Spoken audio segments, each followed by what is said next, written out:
আসসালামু আলাইকুম। তুমি কি এসএসসি পরীক্ষাতে গোল্ডেন এ প্লাস পেতে চাও? তুমি কি এসএসসি পরীক্ষাতে জিপিএ 5 পেতে চাও?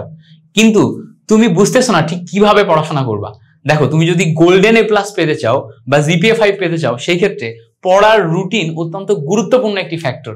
কারণ তুমি যদি তোমার পছন্দের সাবজেক্টগুলো শুধুমাত্র পড়াশোনা করো, সব সাবজেক্টগুলোর একটা ব্যালেন্স মেইনটেইন না করো, তাহলে ফাইনালি কিন্তু তুমি একটা নির্দিষ্ট সাবজেক্টে এ প্লাস পাবা, কিন্তু কখনো গোল্ডেন এ প্লাস তুলতে পারবা না, কিংবা জিপিএ 5 পাবা না।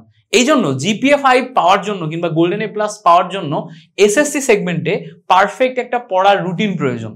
এই ভিডিওতে আমি তোমাদের সাথে ব্যাখ্যা করার চেষ্টা করব কিভাবে তুমি একটা পারফেক্ট রুটিন ব্যালেন্স করতে পারবা, যেই রুটিন ফলো করে পড়াশোনা করলে তুমি একদম সুন্দর মতো পুরা সিলেবাসটা পরীক্ষার আগে যে কভার করে ফেলতে পারবা। যারা এসএসসি 26 ব্যাচ আসো বা 27 ব্যাচ আসো, তোমরা সবাই এই রুটিন অ্যানালাইসিস ভিডিওটা দেখতে পারো। আমি যখন তোমার মতো বয়সে ছিলাম তখন থেকে আমি এইভাবে রুটিন মেইনটেইন করে পড়াশোনা করে আসছি। এজন্য আমার এসএসসি সেগমেন্টে গোল্ডেন এ প্লাস ছিল, এইচএসসি তো আমি ভালো করেছিলাম এবং অ্যাডমিশন টেস্ট দিয়ে ভালো একটা ইউনিভার্সিটিতে পড়াশোনা করছি। সো আশা করছি তুমি এই অ্যানালাইসিসটা থেকে অনেক নতুন কিছু শিখতে পারবা। তুমি বুঝতে পারবা যে নিজের মতো করে রুটিন কিভাবে সাজাইতে হয়। তুমি যেটা করবা, এই ভিডিও থেকে আইডিয়া নিবা যে ভাইয়া ঠিক কিভাবে রুটিনটা সাজিয়ে দিল। পরবর্তীতে সেই আইডিয়াকে কাজে লাগিয়ে তুমি তোমার নিজের মতো করে একটা নতুন করে রুটিন বানাবা। সেই রুটিনটা তুমি কি করতে পারো, আমাদের আইটিএস একাডেমির ফেসবুক গ্রুপ, তারপরে হচ্ছে আইটিএস একাডেমির টেলিগ্রাম চ্যানেল, এই জায়গাগুলোতে শেয়ার করতে পারো। আমরা সেটা দেখে তোমার কিন্তু ফিডব্যাক দিব। ওকে, সো চলো আমরা দেরি না করে রুটিন অ্যানালাইসিসে চলে যাই। আমাদের রুটিন যখনই আসবে তখন এরকম একটা ছক লাগবে, যেই ছকে আমরা রুটিনটা প্রপারলি সাজাবো। প্রপার রুটিনটা সাজানোর জন্য এরকম একটা ছক লাগবে। এবারটা দেখো, যদি আমাদেরকে গোল্ডেন এ প্লাস পেতে হয় তাহলে আমাদের সব সাবজেক্টে ভালো রেজাল্ট করতে হবে, তাই না? বাংলা, ইংলিশ, তারপরে হচ্ছে যে ফিজিক্স, কেমিস্ট্রি, ম্যাথ, বায়োলজি, যারা আর্টস কিংবা কমার্সের আসো তাহলে আর্টস কিংবা কমার্সের সাবজেক্টগুলোতে। তো দেখো, তুমি চাইলেও কিন্তু একদিনে সব সাবজেক্ট ভালো মতো পড়তে পারবা না। তোমার একদিনে কতটুকু পড়তে পারবা সেটারও একটা নির্দিষ্ট সক্ষমতা আছে। এক একজন এক এক ধরনের পড়াশোনা করে। কেউ সকালে পড়াশোনা করতে পছন্দ করে, কেউ আবার সন্ধ্যায় পড়াশোনা করতে পছন্দ করে। তো তুমি যেই টাইমে পড়াশোনা করবা তার উপর ডিপেন্ড করে তুমি কিন্তু স্লটে ভাগ করে ফেলতে পারো এবং একদিনে তুমি একটা নির্দিষ্ট টার্গেট নিতে পারো। তো তোমার ধরো সপ্তাহে 7 দিন আছে, এই 7 দিনে তুমি পড়াশোনা করতে যাচ্ছ। যেমন ধরো আমরা সপ্তাহ শুরু করছি সোমবার থেকে, সোমবার, তারপর মঙ্গলবার, বুধবার, বৃহস্পতিবার, শুক্রবার, শনিবার, ঠিক আছে? রবিবার আমরা ধরো তোমার ছুটির দিন রাখছি, একদিন এখানে কম আছে রুটিনে। বাট এই যে মোটামুটি 6 দিন পড়াশোনার জন্য রাখছি, তুমি চাইলে শুক্রবার রাখতে পারো ছুটির দিন, যেদিন তুমি পড়বা না, একদিন তোমার রিফ্রেশমেন্টের জন্য। সো এই যে 6 দিন রাখছি, এই 6 দিনের প্রত্যেক দিন তুমি কিন্তু প্রত্যেকটা সাবজেক্ট পড়তে পারবা না। যখন তুমি ক্লাস 9-10-এ উঠে গেছো, এসএসসি পরীক্ষা দিবা, তখন তোমার একটা সাবজেক্টের একটা টপিকের উপর যখন তুমি পড়তেছো, ওই টপিকের উপর বেসিক আন্ডারস্ট্যান্ডিং এর পর ওটা নিয়ে কিন্তু একটু ডিপ অ্যানালাইসিস করতে হয়। অর্থাৎ একটা টপিকের উপর তোমার ভালোই সময় দেওয়া লাগে। এই জন্য আমি যেটা করি, পার সাবজেক্টে মোটামুটি সময় দেওয়ার ক্ষেত্রে 1.5 ঘন্টা মতো সময় রাখি আমি হাতে। পার সাবজেক্টে আমি 1.5 ঘন্টা মতো সময় দিই হাতে। তাহলে 1.5 ঘন্টা মতো সময় দিলে যেটা হয়, একটা টপিক যখন আমি পড়বো, সেই টপিক বেসিক আন্ডারস্ট্যান্ডিং এবং অ্যানালাইসিস করতে আমার 40 মিনিট থেকে 50 মিনিট মতো যায়। ওইটাকে বারবার রিভাইজ করে ওটা ডিপ অ্যানালাইসিস বা আন্ডারস্ট্যান্ডিং এর জন্য মোটামুটি আমার বাকি সময়টা চলে যায়। সো একটা সাবজেক্টে যদি 1.5 ঘন্টা সময় দেওয়া হয়, তাহলে অনায়াসে তুমি দেখা যাচ্ছে যে একদিনে ভালো একটা অ্যামাউন্টের স্টাডি করতে পারো। তো এইভাবে চিন্তা করলে তুমি একদিনে কয়টা সাবজেক্ট পড়তে পারবা? ধরে নিলাম তোমার টার্গেট হচ্ছে ডেইলি 6 ঘন্টা পড়াশোনা করা। কয় ঘন্টা? 6 ঘন্টা। তাহলে দেখো, তোমার ডেইলি যদি 6 ঘন্টা পড়াশোনা করার টার্গেট থাকে এবং পার সাবজেক্টে তুমি যদি 1.5 ঘন্টা সময় দাও, তাহলে একদিনে তুমি পড়তে পারছো হচ্ছে 4টা সাবজেক্ট। কয়টা সাবজেক্ট? 4টা সাবজেক্ট। এখন আমরা পার ডেতে 4টা সাবজেক্ট রুটিনে এমন ভাবে শাফল করব যাতে আমাদের পুরা রুটিনটা ব্যালেন্স হয়ে যায়। যেমন ধরো, আমরা ধরে নিলাম আমরা সোমবার দিয়ে যখন পড়াশোনা শুরু করছি, এখানে আমাদের সাবজেক্ট 1, সাবজেক্ট 2, সাবজেক্ট 3, সাবজেক্ট 4 আছে। সো ধরো আজকের দিনে আমরা 4টা সাবজেক্ট নিব এবং প্রত্যেকটা সাবজেক্টে 1.5 ঘন্টা করে পড়াশোনা করব। সো ধরো তুমি সন্ধ্যাবেলা পড়তে বসছো বা বিকালবেলা পড়তে বসছো, বিকাল থেকে রাত 12টা পর্যন্ত, এর মাঝখানে তুমি টোটাল মিলে হচ্ছে যে 6 ঘন্টা পড়াশোনা করবা। বা এমন হতে পারে তুমি সকালে ভোরে ঘুম থেকে উঠো আজানের সময়, ফজরের আজানের সময় এবং নামাজের পরে তুমি দেখা যাচ্ছে স্কুলে যাওয়ার আগ পর্যন্ত 3 ঘন্টা পড়াশোনা করো। তো সকালে 2টা সাবজেক্ট পড়ছো, আবার সন্ধ্যায় 7টার সময় পড়তে বসে 7টা থেকে 10টা 11টা পর্যন্ত আরো 3 ঘন্টা পড়ছো। 2টা স্লটে 2টা আলাদা আলাদা টাইমে তুমি পড়তে বসো। তুমি যেভাবেই পড়তে বসো না কেন, তুমি ডেইলি 4টা সাবজেক্ট কভার করবা এবং প্রত্যেকটা সাবজেক্টে তুমি 1.5 ঘন্টা টাইম দিবা এবং টোটাল মিলে 6 ঘন্টা মতো পড়াশোনা করবা। এবার ধরো সোমবার দিন তুমি চিন্তা করলা যে আজকে আমি প্রথমে ফিজিক্স পড়বো, ফিজিক্স পড়লা, সায়েন্সের সাবজেক্ট। এরপরে তুমি চিন্তা করলা ঠিক আছে আমি ফিজিক্সের সাথে কেমিস্ট্রি পড়বো, কেমিস্ট্রি পড়লা, সায়েন্সের সাবজেক্ট। 2টা ফিজিক্স কেমিস্ট্রি 2টা সায়েন্সের সাবজেক্ট পড়ার পর বাকি 2টা সাবজেক্টে তোমাকে চিন্তা করা লাগবে যে আমি নর্মাল সাবজেক্ট যেগুলো আছে বা আর্টসের সাবজেক্ট যেগুলো আছে, যেগুলো মোটামুটি সায়েন্সের ম্যাথমেটিক্যাল টার্মের বাইরে বা সায়েন্স আন্ডারস্ট্যান্ডিং এর বাইরে, সেগুলোও কভার করব। তুমি যদি ওইভাবে চিন্তা করো তাহলে বাকি 2টা সাবজেক্টে একটা তুমি ধরো হচ্ছে বাংলা রাখলা, একটা ধরো তুমি বাংলা রাখলা, আরেকটা রাখলা ইংলিশ, ঠিক আছে? এইভাবে তুমি যদি মোটামুটি ব্যালেন্স করো তাহলে 1.5 ঘন্টা ফিজিক্স পড়লা, 1.5 ঘন্টা কেমিস্ট্রি পড়লা, 1.5 ঘন্টা বাংলা পড়লা, 1.5 ঘন্টা ইংলিশ পড়লা। 2টা সায়েন্সও ব্যালেন্স হইলো, 2টা হচ্ছে নর্মাল সাবজেক্ট বা জেনারেল সাবজেক্টও ব্যালেন্স হইলো। বুঝতে পারছো? এবার ধরো ঠিক তার পরের দিন তুমি রুটিনটা কিভাবে সাজাবা?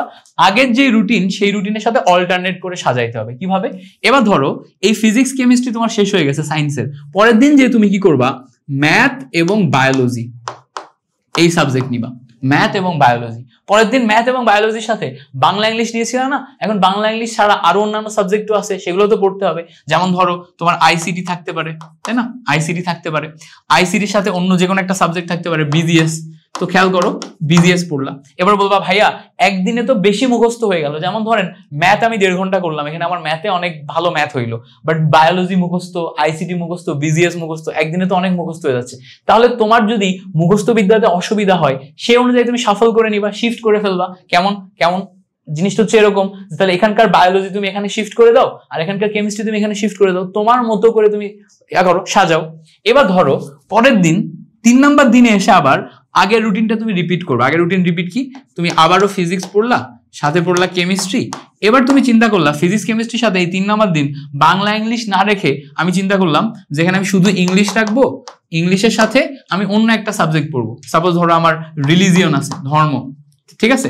সো আমি রিলিজিয়ন পড়বো। তাহলে দেখো এখানে আবারও আমরা ব্যালেন্স করছি, 2টা সায়েন্সের সাবজেক্ট, 2টা তোমার হচ্ছে জেনারেল সাবজেক্ট।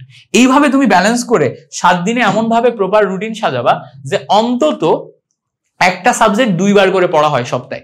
আবার বলি, কি বললাম? একটা সাবজেক্ট সপ্তাহে 2 বার করে পড়া হয়। চেষ্টা করবা সায়েন্সের সাবজেক্ট গুলো অন্তত 3 দিন পড়তে, 3 দিন। যেমন ধরো তুমি মানডে ফিজিক্স পড়ছো, তারপর ওয়েডনেসডে ফিজিক্স পড়ছো, আবার তুমি ফ্রাইডে যে আবার ফিজিক্স পড়বা। ফিজিক্স অন্তত যেন সপ্তাহে 3 দিন পড়া হয়। সপ্তাহে 3 দিন পড়া হলে কয় ঘন্টা ফিজিক্স হচ্ছে খেয়াল করো। দেখো 3 দিন প্রতিদিন 1.5 ঘন্টা করে ফিজিক্স পড়া হচ্ছে, মোটামুটি এক সপ্তাহে 4.5 ঘন্টা ফিজিক্স পড়া হচ্ছে। 4.5 ঘন্টা ফিজিক্স পড়া মানে তুমি এই সপ্তাহে অন্তত 4টা টপিক কভার করছো, প্রতি সপ্তাহে 4টা টপিক কভার করছো। তাহলে 4টা টপিক যদি প্রতি সপ্তাহে কভার হয় তাহলে মান্থলি কতগুলো টপিক কভার হচ্ছে খেয়াল করো। তাহলে দেখো আমাদের এক সপ্তাহে 4টা টপিক, এক মাসে 4 সপ্তাহ, তাহলে মান্থলি আমরা এভারেজ 16টা করে টপিক কভার করছি। 16টা করে টপিক কভার করলে আমাদের মোটামুটি 6 মাসের ভিতরেই পুরা ফিজিক্সের সিলেবাস কভার হয়ে যাবে। সেম ভাবে 6 মাসের ভিতরেই কেমিস্ট্রি সিলেবাস কভার হয়ে যাবে, ম্যাথের সিলেবাস কভার হয়ে যাবে। এইটাকে বলে কনসিস্টেন্সি। তুমি যদি প্রপার রুটিন মেইনটেইন করে পড়ো, একদিনে তুমি কিন্তু অনেক প্রেশার নিতেছো না, প্রত্যেকটা সাবজেক্ট থেকে একটা একটা করে টপিক পড়তেছো, কিন্তু প্রতিদিন তোমার যেহেতু 4টা করে টপিক মেইনটেইন হচ্ছে, তোমার রুটিনটা ঠিক এভাবে কাজ করে। চিন্তা করো রুটিনটা ঠিক এভাবে কাজ করে। তোমাকে যদি একটা সিম্পল উদাহরণ দিয়ে বোঝাই, ধরো তুমি আমাদের হাবলু বা বাবলু কেউ একজন এখানে আসো। এখন তুমি তোমার এই সামনের জার্নিটাতে চিন্তা করো, এভাবে চিন্তা করো, তোমার এই সামনের জার্নিটাতে তুমি পড়াশোনা করবা। এবার চিন্তা করো হাবলু বা বাবলু যাই হও না কেন, এই প্রত্যেকটা ডট এক একটা দিন, প্রত্যেকটা ডট এক একটা কি দিন। তো তুমি প্রথম দিন 4টা টপিক পড়াশোনা করছো, তাহলে কি তোমার মাথার ভিতরে 4টা টপিক ক্লিয়ার, মানে তুমি প্রথম দিন ডে 1-এ খালি 4টা টপিকই জানো। সেকেন্ড দিন তুমি যখন পড়াশোনা করবা তুমি আরো 4টা টপিক শিখবা। থার্ড দিন তুমি যখন পড়াশোনা করবা আরো 4টা টপিক শিখবা। এভাবে তুমি ধরো এক সপ্তাহে 6টা দিন ইউজ করতে পারছো। 6টা দিন ইউজ করে এক সপ্তাহ পরে ভাইয়া যখন তুমি দেখতেছো যে এই সপ্তাহে তো আমি ভালোই পড়ছি, এই সপ্তাহ শেষে ভালো করে খেয়াল করলে দেখবা তোমার মাথার ভিতরে এখন টোটাল মিলে টপিক সংখ্যা 4 × 6 = 24। এই 24টা টপিক সম্পর্কে তোমাকে যদি কিছু জিজ্ঞেস করি ভাইয়া তুমি কিন্তু বলতে পারবা, তাই না? এবার তুমি চিন্তা করো তো, এক সপ্তাহ পার হয়ে যখন আমাদের 2 সপ্তাহে গেছে, 2 সপ্তাহে গেছে তুমি আরো 24টা টপিক শিখে ফেলছো, 4 4 4 4 করে। 3 সপ্তাহে গেছে আরো 24টা টপিক শিখে গেছো। তাহলে দেখো 2 সপ্তাহ শেষে আমাদের টোটাল টপিক সংখ্যা কত? টোটাল টপিক সংখ্যা হচ্ছে 48। 3 সপ্তাহ শেষে আরো বেশি। তাহলে বুঝতে পারছো, স্লো অ্যান্ড স্টেডি তুমি যদি রুটিন মেইনটেইন করে অল্প অল্প অল্প করে পড়াশোনা করো, উইদিন 6 মান্থ, 6 মাস, বেশি না, মাত্র 6 মাসের ব্যবধানে তুমি জিরো থেকে একটা প্রপার ভালো স্টুডেন্ট হয়ে যেতে পারবা। এবং তুমি গোল্ডেন পাওয়ার গোল্ডেন পাওয়ার জন্য যা যা দরকার প্রত্যেকটা ফ্যাক্টর তোমার ভিতর চলে আসবে, প্রত্যেকটা ফ্যাক্টর চলে আসবে। সো রুটিন মেইনটেইন করা খুব গুরুত্বপূর্ণ একটা জিনিস। একটা ভালো স্টুডেন্ট যে গোল্ডেন এ প্লাস পায়, যে ভালো রেজাল্ট করে, তার ভিতর অনেক বৈশিষ্ট্য থাকে। যে বৈশিষ্ট্যগুলো নিয়ে আমরা ডিফারেন্ট আরেকটা ভিডিওতে আলোচনা করতে পারি। আরেকটা ভিডিও আসবে যে ভিডিওতে একজন টপার তুমি যদি হইতে চাও তাহলে তোমার ভিতরে কি কি বৈশিষ্ট্য প্রয়োজন সেগুলো নিয়ে আমরা আলোচনা করব। সেটা নিয়ে কোনোই নেই, প্যারা নাই। বাট এই ভিডিওতে আমি তোমাকে যে রুটিনটার কথা বললাম, এইভাবে তুমি যদি 4টা স্লটে রুটিন মেইনটেইন করে প্রপারলি সাজাও, প্রত্যেকটা জিনিস সাজাও, তাহলে দেখবা যে তোমার ভিতরে একটা ডিসিপ্লিন চলে আসবে। তুমি শৃঙ্খলা বোধের মাধ্যমে আস্তে আস্তে পড়তে পারবা। সো তুমি বলবা ভাইয়া তাহলে বাকি দিনগুলো সাজাই দেন। বাকি দিনগুলো তুমি তোমার মতো করে সাজাবা। আমি তোমাকে যেটা করলাম, আইডিয়া দিলাম, একটা খসড়া আইডিয়া দিলাম যে কিভাবে সাজাইতে হয়। বুঝতে পারছো? সো এই আইডিয়া অনুযায়ী তুমি কি করো, অল্প অল্প অল্প অল্প করে সাজাও, অল্প অল্প করে সাজাও, নিজের মতো করে সাজাও। আমাদের ফেসবুক এবং টেলিগ্রাম যে কমিউনিটিগুলো আছে সেখানে তোমার সাজানো রুটিনটা একটু আমাদের সাথে শেয়ার করো, আমরা সেখানে ফিডব্যাক দিব। টোটালটা আমি তৈরি না করে দিয়ে তুমি তৈরি করে আমাদের সাথে শেয়ার করবো, আমরা ফিডব্যাক দিব। এভাবেই আমাদের কমিউনিটিটা গ্রো করবে। যারা এই চ্যানেলে নতুন আসছো, এখনো সাবস্ক্রাইব করো নাই, ডেফিনেটলি সাবস্ক্রাইব করে যাবা এবং তোমার ফ্রেন্ডদের কাছে আমাদের ITS একাডেমি সম্পর্কে বলবা। ইনশাল্লাহ আমরা তোমাদের পড়াশোনাকে আরো সহজবোধ্য করার জন্য যে সমস্ত স্টেপ নেওয়া দরকার সব নিব। Thank you so much for watching this video. তোমাদের সাথে পরবর্তী ভিডিওতে দেখা হচ্ছে। আল্লাহ হাফেজ।